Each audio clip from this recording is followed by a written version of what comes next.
Yo, what's going on, Cakes Army? Today I'll be showing you guys how to draw the Air Jordan 14 step by step, as well as giving you guys some tips and tricks on how to improve your drawings. If you guys enjoy these daily sneaker drawing videos, as well as these weekly how to draw videos, make sure you hit the like button, and if you're new to the channel, make sure you hit that subscribe button and bounce past that bell to get post notifications. And don't forget that this stencil for this sneaker, as well as over 170 others, are available on my website, Kickstarter.com. I have a link to the website in my description as well as on the screen somewhere. Let's get it! For starters, we're going to draw out some basic guidelines to make sure the shoe we draw is proportionally correct. And to do that, we're going to start off by drawing two squares right next to each other. For this, you can use a ruler or you can just eyeball it, just make sure it's two squares. And we're going to take those two squares and we're going to divide them into top and bottom halves. Next, we're going to add two vertical lines, one being on that bottom right hand quadrant and the other one being in that initial left box. And then finally, we're going to add one more horizontal line dividing the two bottom quadrants into halves, and this will give us all the guidelines we need to draw out the rest of the sneaker. Normally, I would do the entire silhouette first, but for this one, I'm just going to start off with the outsole to make sure that goes well. We're going to start off by working on the bottom right hand square, and especially for the outsole, we want to use that last horizontal line that we made as our guide. And of course, with all the lines that I put down, notice where I put my lines in relation to where the guidelines are. So for the entire outsole, notice how the part that touches the upper, it starts off going above that medium line and then it dips down underneath it as it goes closer towards the toe. Remember, for this beginning part, we're just using pencil, so any marks that we make that aren't exactly precise, we can either readjust or flat out erase. Now we're going to go ahead and we're going to start connecting some of these parts towards the heel of the outsole. Now we're going to go ahead and we're going to start working on those two tooth things that are towards the front of the shoe. In order to do those correctly, we have to make sure the bottom part towards the outsole is done correctly as well. Again, look at where I'm placing these lines in relation to where we have the guidelines. Notice how that first tooth goes past that first vertical line. And then for that second tooth, notice how when it goes upward, it doesn't make a sharp point, it has a really dull end. Whereas with that initial tooth, it's not super pointy, but it does have more of a point to it. It's just kind of rounded at the tip. With that, the outsole should be done, so it's going to make it a lot easier to go ahead with the rest of the shoe. We're going to start working on the silhouette. And the main thing for the silhouette is notice how towards the end, it touches the top of the guideline that we have placed. However, the tongue extends past that.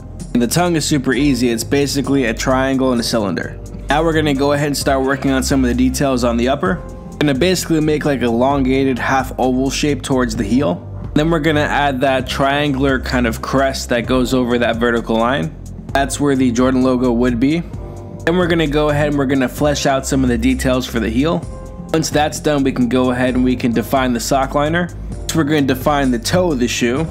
And once the toe is defined, we can start really connecting the entire tongue. With the overall foundation done, we're going to start to add some of the details that go into the two sections on the upper. And on both sections, on that pod all the way to the left and that center pod, it's 4 lines that are going to go across. Those are actually going to be dashed lines to represent stitching. And then in between those dashed lines would be dots that would also represent perforations. But with that, you're actually done. The entire shoe is already on the piece of paper. Now we can go ahead and we can start outlining it with a marker. You guys already know that I like to use micron markers because they work very well and they come in a variety of different widths. For a lot of my outlining and for a lot of my stencils, I like to use the 0.45 millimeters. Then if I'm doing any stitching detail or just finite detail that needs to be thinner than the 0.45, I'll use a 0.20. These micron markers, I usually get mine over at Michael's. I'm sure you can get them at any local art retailer as well. And even though they are kind of expensive since they come in a variety of widths and they're better quality markers, you can always use the ultrafine Sharpie marker. I use that for a lot of my earlier drawings, especially for the outlining, and even if I didn't have the microns, I would still be using that marker to this day. It is more accessible, you can get that like at a Walmart or anywhere else, and it's also cheaper. And I can understand even if you don't want to get that, you could just use a regular Sharpie, but I feel like a regular Sharpie is too thick for the kind of outlining work that you'd want to do for these drawings. But by all means, do whatever works for you. Now this is the inking phase, which means we have to make sure that we're very careful with the lines that we place because they are going to be permanent.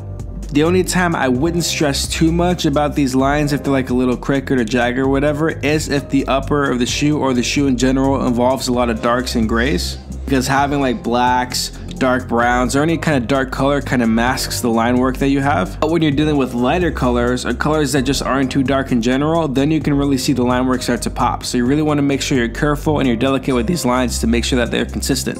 It might be kind of difficult at first to get a nice clean line, but one thing that's going to really help you is if you really take your time, and it helps if you also rotate the paper as well. Disadvantage that I have of doing these videos is because I have the paper taped down on the table, and because I can't really move my body too much, I'm limited to only facing the paper in one direction. So even though it'd be a lot more comfortable for me as an artist to rotate the paper as I'm working with it, unfortunately I don't have that luxury, so anytime I'm doing a horizontal line, it's kind of difficult to get a very clean line, versus when I'm doing something vertical, I'm facing that direction, so it's pretty easy. Now I will say this, I did kind of mess up on this drawing a little bit. I always tend to forget that whenever you go over some of these finer details like the stitching or the perforations with a marker, that marker will inevitably make those line details bleed a bit. You're gonna see on that upper section where it has those perforations in the stitching, I kind of go over it with the light gray, and because of that, that kind of pushes some of the ink off to the side. What I should have did is I should have had those different color grays kind of laid out the way I normally would, and then I should have added those black details at the very end. But it's all part of the learning process, it's no big deal, you kind of keep going. Whenever you make little mistakes like this, I wouldn't just go ahead and throw out the drawing, I would still follow through, I would still complete the drawing. Like if I threw out every drawing that I did a mistake on, I would probably have a lot less videos on the channel, that's for sure. And that was one of my biggest problems too growing up, is because I felt like if I did something and it wasn't perfect, I didn't keep it. Which is why I have almost none of my drawings from anything before 3 years ago. And I drew a lot as a kid, especially during middle school and high school. I drew an awful lot, and I don't have any of those drawings because I either threw them away or gave them to other people who wanted them. So if you're somebody who likes to do a lot of drawing, one thing I recommend is getting a book for drawing that just has blank pages, and I would keep all your work. Even if you're just trying out new things and it looks bad, keep all your work. Let's say you start a brand new page, the first thing I would do is I would date the page. So that way you can kind of go back and you can see how you progress, especially over a period of time. And even though it might seem kind of tedious and it might not seem something that you'd want to do right now, the point is after a year, some of that stuff might be really interesting to go back to see, kind of see where your skills were at during the time. Let alone, you know, 2 years down the road, 3 years down the road, if you really stay with drawing and you draw a little bit every single day, it's fascinating to see how your art skills were years ago.